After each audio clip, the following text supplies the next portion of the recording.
Assalamualaikum warahmatullahi ta'ala wabarakatuh. Waalaikumsalam. Alhamdulillah. Alhamdulillahi rabbil alamin. Arsala rasulahu bil huda wa dinil haqq liyuzhirahu 'ala ad-din kullih walau kariha al-musyrikun.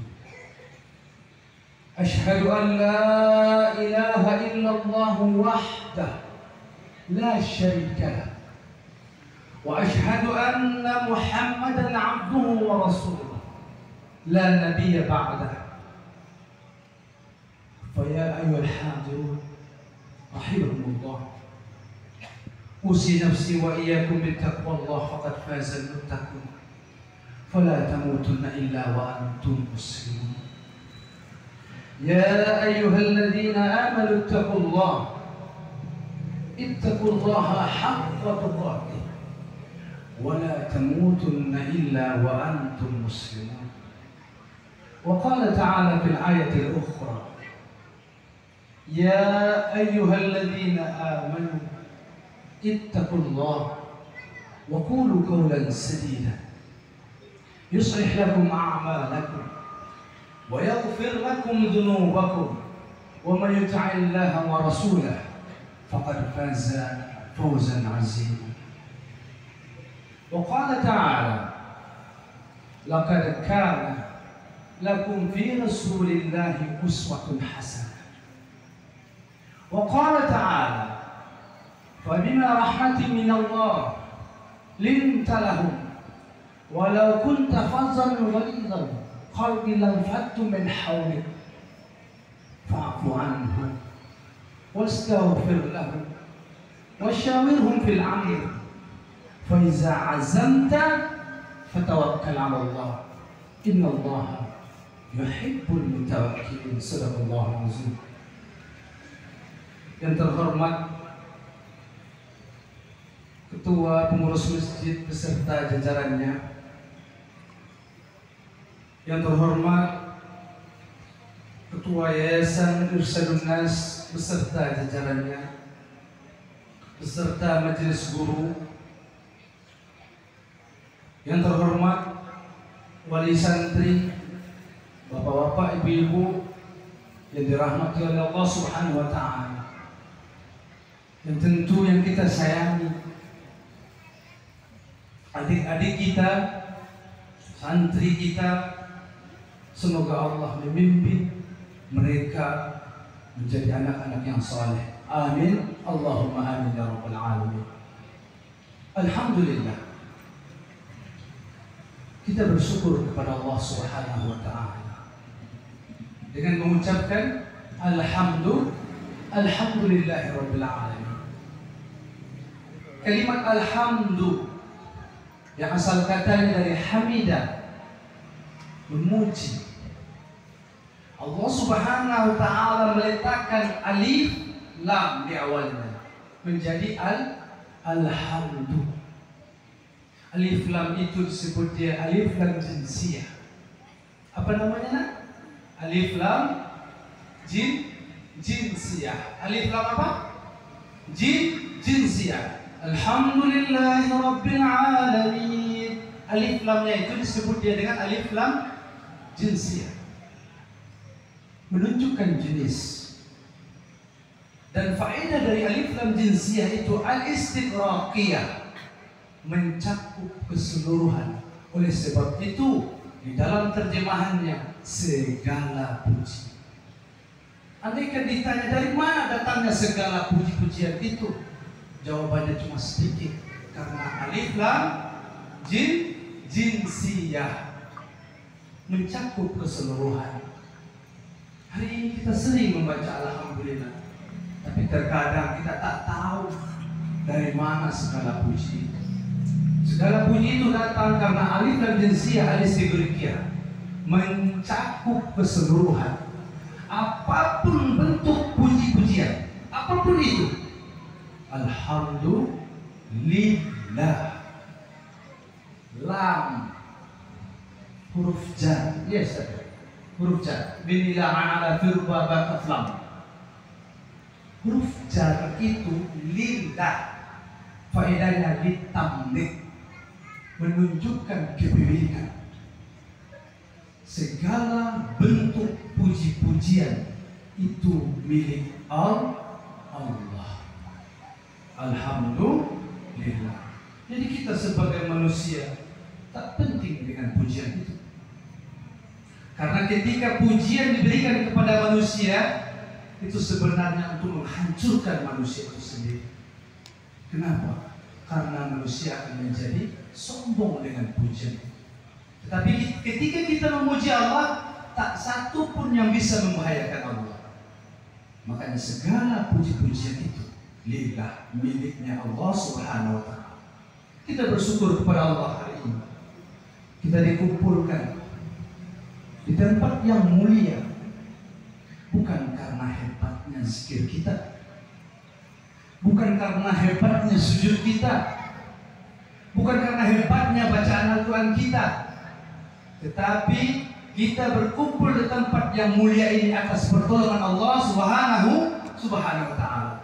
Bukankah sering kita baca, Iyyaka na'budu wa iyyaka nasta'in. Hanya kepada Allah lah kami beribadah, kami menyembah, dan hanya kepada Allah lah kami memohon pertolongan.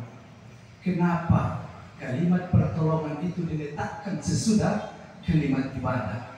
Mufassirun berkata, tanpa pertolongan dari Allah Subhanahu wa ta'ala, tentunya ibadah kita tidak akan menjadi lurus.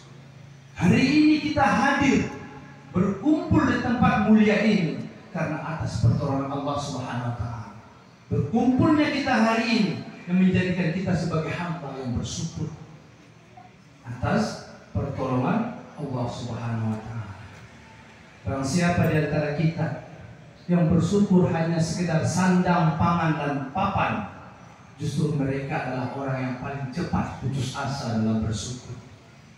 Kenapa? Ketika Allah kurangi sandang, pangan, dan papannya, maka dia akan menjadi hamba yang lemah, hamba yang paling cepat putus asa. Kaum muslimin yang dirahmati oleh Allah Subhanahu wa ta'ala, salawat dan salam senantiasa tercurahnya kepada junjungan alam manusia surga yang Allah hidupkan di tengah-tengah kita selama 63 tahun,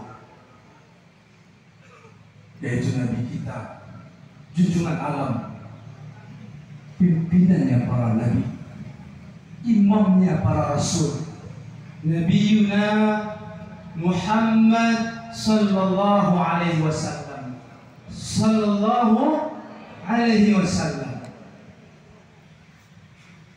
Dan semoga salawat itu pun tercurah kepada putra putri beliau, kepada istri-istri beliau, dan kepada sahabat-sahabat sampai nanti hari kiamat. Allahumma salli ala sayyidina Muhammad wa ala ali sayyidina Muhammad. Hakikat cinta kepada Rasul. Hari ini kita menegakkan acara ini, Maulid Nabi Muhammad SAW, tak lain dan tak bukan karena ada rasa cinta kepada Rasulullah. Wa idza ja'atis sakhah, suatu saat di hari kiamat, ketika kita dibangkitkan, Allah akan menjadikan kiamat itu sebagai dentuman yang bertugas. Wa idza ja'atis sakhah, ada dentuman yang begitu dahsyat. Dalam mufassir mengatakan sampai-sampai Nabi Isa alaihi salam mencari ibundanya, saking kerasnya dentuman itu. Yauma yafirrul mar'u min akhihi, saudaranya tak tahu dengan saudaranya, tapi kan kenal. Andai pun kenal, dia tak pengen kenal. Nanti di hari kiamat. Wa ummihi wa abi, si anak anak tak bakal kenal dengan bapaknya. Si anak tak bakal kenal dengan ibunya. Sebaliknya pun seperti itu. Bapak tak ingin kenal dengan anaknya, sekalipun dia tahu itu anaknya. Ibundanya pun seperti itu. Ketika bunyi dentuman itu, saudara tak kenal dengan saudaranya, anak tak pengen kenal dengan kedua orang tuanya, dan kedua orang tuanya pun tak pengen kenal dengan anaknya. Wa ummihi wa abi wa sahibatihi wa bani.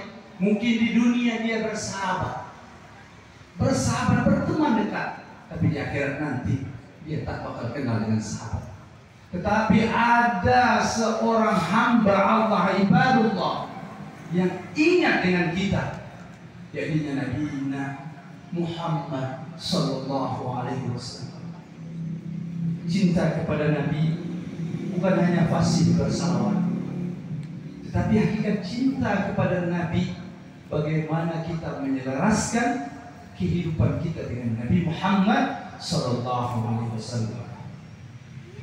Hutang kita kepada Nabi Muhammad sallallahu alaihi wasallam, mana suaranya?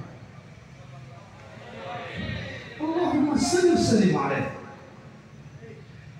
Hutang kita kepada Nabi Muhammad sallallahu alaihi wasallam itu lebih besar daripada hutang kita kepada ibunda kita. Lebih besar hutang kita kepada Nabi Muhammad sallallahu alaihi wasallam daripada hutang kepada bapak kita. Kita berhutang kepada ibunda kita, dia mendapati darah nifas karena melahirkan kita. Kita berhutang karena air susu yang diberikan oleh orang tua kita. Kita berhutang terhadap ayah kita, terhadap keringat yang dikeluarkannya untuk santan dan pangan kita. Tetapi hutang kita kepada Rasulullah lebih besar hutang kita daripada hutang kita kepada ibunda dan bapak kita. Apa itu hutang kita? Ketika kita diangkatnya dari pinggir jurang neraka, kita diangkatkan ke surga yang seluas langit dan bumi. Amin. Amin ya rabbal alamin. Kaum muslimin hadirin rahimakumullah, sebagaimana ayat yang kita dengar, laqad kana lakum fi rasulillahi uswatun hasanah. Huruf lam di awal itu litakid. Apa arti takkid? Menguat. Apa arti takkid? Menguatkan. Takkid. Lam di awal itu laqad. Lamnya untuk menguatkan, litakid. Bertemu dengan qad. Bertemu dua takkid. Kalau bahasa Minangnya yo bana yo, ndak doidaknya. Sawana yo, memang benar-benar. Laqad kana lakum fi rasulillahi uswatun hasanah. Sesungguhnya memang benar-benar Allah tekankan itu dengan menjadikan dua takkid di awalnya. Memang benar-benar di jiwa, di dirinya Rasulullah sallallahu alaihi wasallam itu ada suri tauladan yang patut kita tiru. Apa bentuk yang harus kita tiru? Mungkin ini menjadikan pembelajaran buat kita. Mungkin kemarin kita lupa dengan Nabi karena saking banyaknya masalah dunia. Mungkin kemarin ini kita bergelimang dengan dosa karena sibuk dengan dunia. Hari ini kita kembalikan rasa cinta itu. Sesungguhnya memang benar-benar di dalam diri Rasulullah itu terdapat suri tauladan. Disebutkan pula di dalam surat Al-Imran, fa bima rahmatin minallah linta lahum. Salah satu anugerah yang terbesar yang Allah berikan kepada Nabi Muhammad sallallahu alaihi wasallam. Kurang keras. Salah satu anugerah yang diberikan oleh Allah Subhanahu wa taala terhadap Nabi Muhammad sallallahu alaihi wasallam. Allahumma salli linta lahu. Apa itu lain? Kalau dalam tajwid lain, lembut dia. Linta lahu, hati yang lembut. buktinya Nabi Muhammad itu lembut hatinya. Ketika Nabi Muhammad SAW pergi sholat, dilempar dengan kotoran, diludahi. Tapi suatu saat orang itu tak lagi melempar. Nabi bingung, mana orang itu? Ternyata orang itu sakit. Semua kita tahu tentang itu, tahu cerita itu. Justru Nabi lah orang yang pertama yang membawa buah-buahan yang mengatakan, membesuk orang itu. Begitu lembutnya hati Nabi Muhammad SAW. Ketika sahabat Nabi Abu Bakar Siddiq radhiyallahu taala anhu, Nabi telah meninggal dunia. Abu Bakar menemui anaknya Aisyah, istri Nabi. Wahai Aisyah, sebutkan kepada aku amalan apa yang kira-kira yang dilakukan oleh Nabi tapi belum pernah Bapak lakukan. Apa kira-kira amalannya? Karena engkau istri Nabi, engkau yang paling dekat dengan Nabi, engkau yang tahu seperti apa amalan-amalan Nabi, sebutkan padaku. Begitulah hebatnya sahabat, kegigihan untuk melakukan apa yang telah dilakukan oleh Rasul. Ada, Pak, ada.